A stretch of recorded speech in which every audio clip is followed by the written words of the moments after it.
વિદ્યાર્થી મિત્રો, આપણે પાઠ 2 દિલ્હી સલ્તનત વિશેની માહિતી મેળવી રહ્યા છીએ। તેમાં આપણે ગઈકાલના લેક્ચરમાં ખિલજી વંશ અને તગલક વંશ વિશે આપણે માહિતી મેળવી હતી। તો તગલક વંશમાં ફિરોજ શાહનું શાસન આવે છે, આપણે ત્યાં સુધીની વાત થઈ હતી। તો ફિરોજ શાહના શાસનકાળ દરમિયાન તૈમુરલંગે દિલ્હી પર આક્રમણ કર્યું, ત્યારે ફિરોજ શાહની સત્તા મર્યાદિત થઈ ગઈ અને ત્યાર પછી સૈયદ વંશ આવે છે। તુગલક વંશ પછી સૈયદ વંશ આવે છે, એનો સમયગાળો છે 1414 થી 1451। સૈયદ વંશની સ્થાપના કોણે કરી? તો કે ખિજખાન નામનો એક વ્યક્તિ છે, જેનું નામ ખિજખાન છે, એને સૈયદ વંશની સ્થાપના કરી। ત્યારબાદ જે વંશ આવે છે તે લોધી વંશ। લોધી વંશનો સમયગાળો છે 1451 થી 1526 સુધીનો સમયગાળો લોધી વંશનો ગણાય છે। હવે લોધી વંશની સ્થાપના કોણે કરી? મેઇન વ્યક્તિ કોણ? તો કે બહલોલ લોધી આ લોધી વંશની સ્થાપના કરનાર છે। અને એ કોણ હતો? તો કે પ્રથમ અફઘાન શાસક હતો અને ત્યાર પછી જે ઇબ્રાહિમ લોધી આવે છે તે અંતિમ બાદશાહ છે।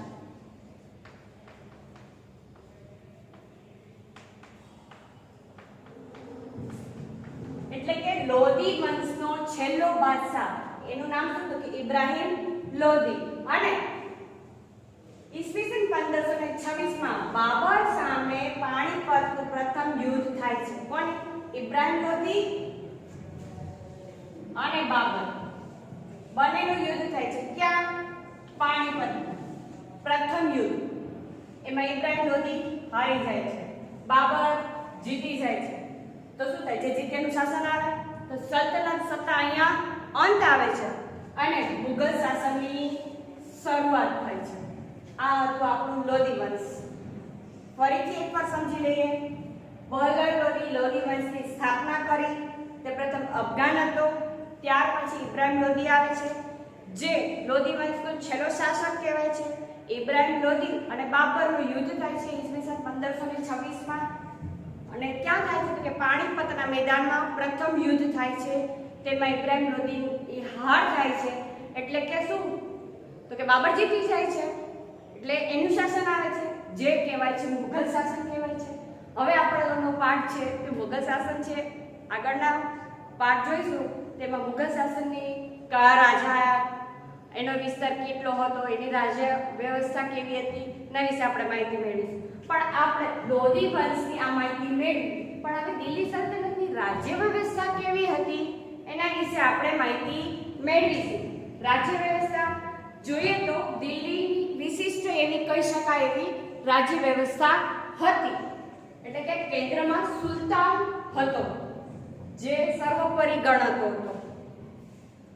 દિલ્હીની જે રાજ્ય વ્યવસ્થા વિશિષ્ટ હતી, આજે પણ આ જે વ્યવસ્થા છે રાજ્ય વ્યવસ્થા એ આજની આપણી જે રાજ્ય વ્યવસ્થા કેન્દ્ર વ્યવસ્થા જે છે એ પ્રમાણેની મળતી આવે છે।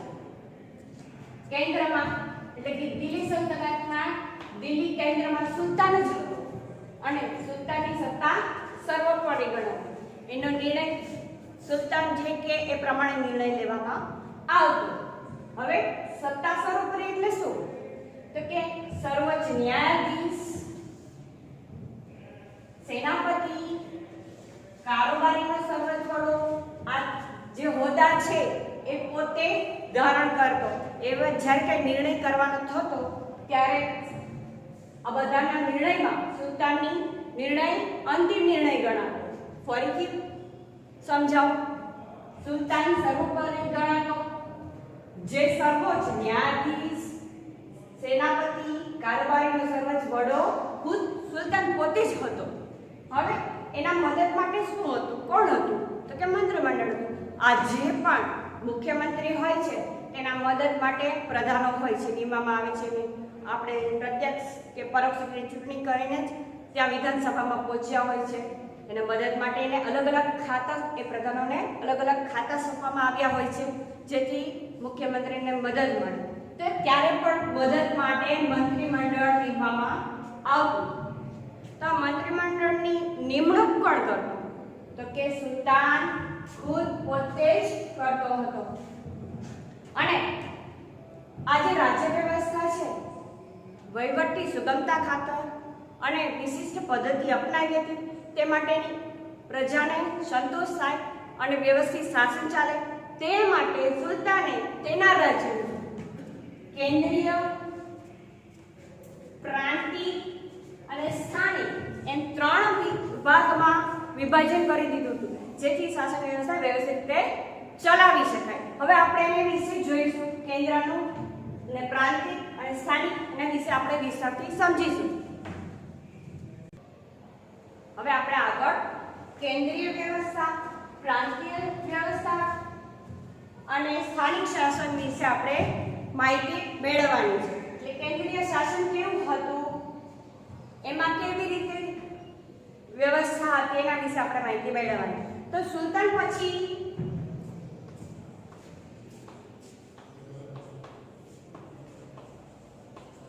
કોણ મુખ્ય હતું? તો કે મંત્રીમંડળ. શું જવાબ આવે? મંત્રીમંડળ મુખ્ય હતું. પછી આગળ જોઈએ તો સુલતાનનો પ્રધાનમંત્રી છે તેને કઈક નામ આપ્યું હશે ને? હા, તો એને વજીર કહેવામાં આવતો.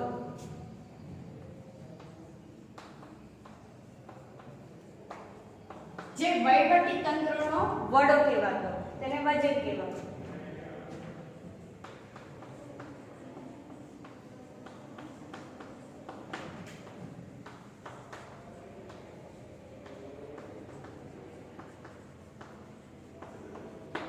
સુલતાનનો વહીવટી તંત્રનો વડો વજીર કહેવાતો હતો. હવે ત્યાર પછી જોઈએ એમાં વિભાગો કેવા હતા અને ક્યાં હતા. અત્યારે પણ આપણે વિદેશ ખાતાનો પ્રધાન અલગ હોય, શિક્ષણ ખાતાનો વિભાગ અલગ હોય, તેવી રીતે પણ તેમાં અલગ અલગ વિભાગ હતા. તેના વિશે આપણે જોઈએ. સેના વિભાગ,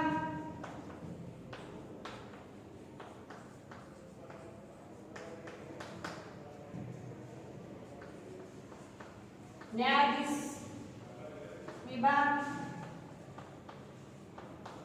વિદેશ ખાતાના વિભાગ,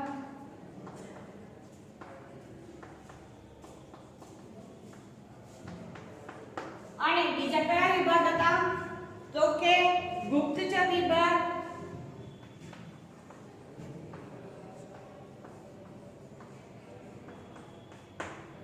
આમ અને અલગ અલગ વિભાગમાં વહેંચવામાં આવ્યા હતા, જેથી શાસન સરળતાથી ચલાવી શકાય.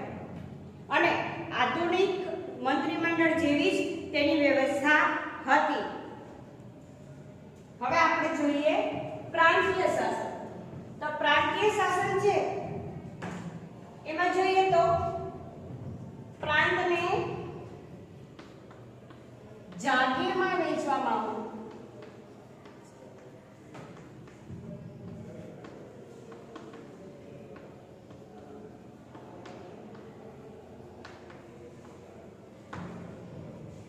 પ્રાંતને જાગીરમાં વહેંચવામાં આવતું, જેને શું કહેવામાં આવતું?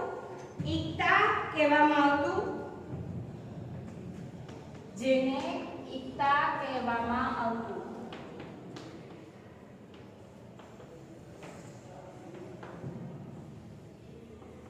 જે ઇક્તેદાર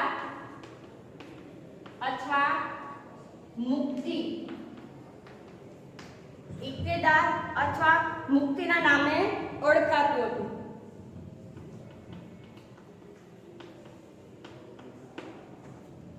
હવે પ્રાંતીય શાસનમાં બીજી કેવી રીતેની વ્યવસ્થા હતી? તો કે પ્રાંતની કારોબારી હતી. જે પ્રાંતની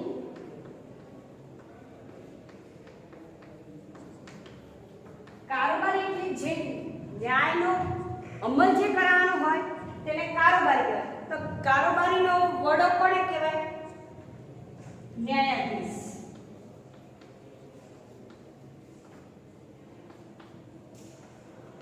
વડો હતો. એટલે તમે સમજી શકો કે અત્યારની જે વ્યવસ્થા છે અને આ દિલ્હી સલ્તનતની જે રાજ્ય વ્યવસ્થા છે એને આપણે મળતી આવે છે. હવે તેનું કાર્ય શું હતું? તો કે જમીન મહેસૂલ ઉઘરાણ અને સુલતાનને જરૂર પડે ત્યારે લશ્કરી મદદ કરવાની. તેનું કાર્ય જમીન મહેસૂલ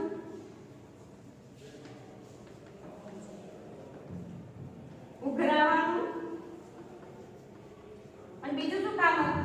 તો કે રાજા લડાઈ યુદ્ધ કરતા હોય છે ત્યારે લશ્કરની જરૂર પડે ત્યારે લશ્કરની પણ મદદ કરતા.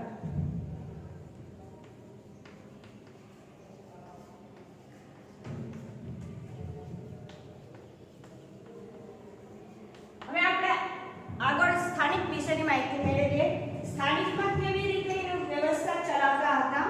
તો પ્રાંત પછીના એકમને જિલ્લા અને પરગણા તરીકે પ્રાંત પછીના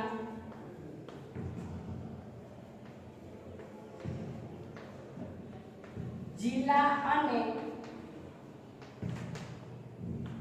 તાલુકા તરીકે ઓળખાતા. જે શેના નામે ઓળખાતું? તો કે પરગણા અને શીખ ના નામે ઓળખવામાં આવતું.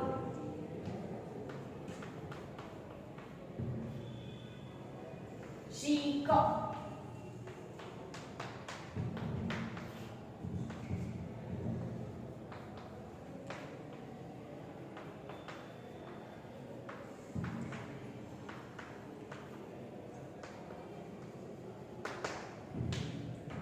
આ જે જિલ્લા છે, પ્રાંત પછીના જે આગળ ગામ કે પ્રાંત હોય તો તે જિલ્લા અને તાલુકા તરીકે ઓળખાતા, એને વહેંચવામાં આવતું.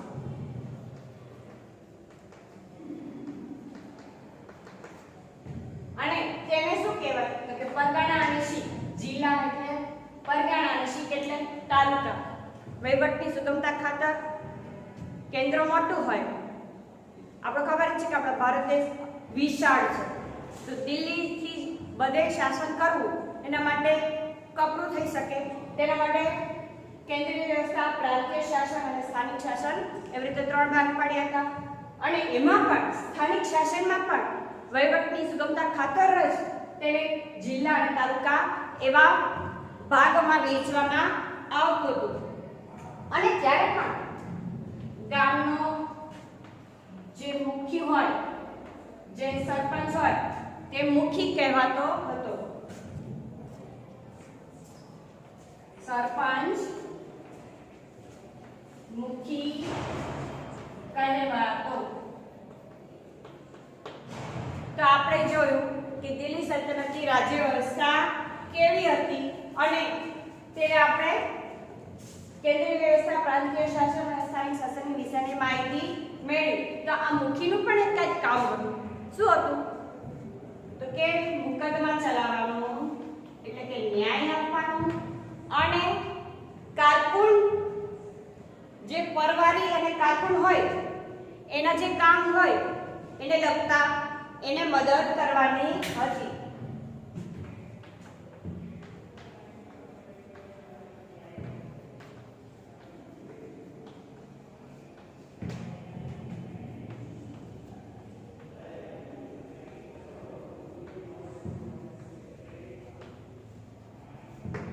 તો વિદ્યાર્થી મિત્રો, આમ આપણે તુગલક વંશ, સૈયદ વંશ અને લોધી વંશની માહિતી મેળવી અને તેની રાજ્ય વ્યવસ્થા વિશેની આપણે વિસ્તારથી માહિતી મેળવી. હવે આપણે આગળ જોઈશું કે દિલ્હી સલ્તનતમાં સ્થાપત્ય જે બંધાયા તો કેવા બંધાયા અને ક્યાં બંધાયા એના વિશે આપણે માહિતી મેળવીશું.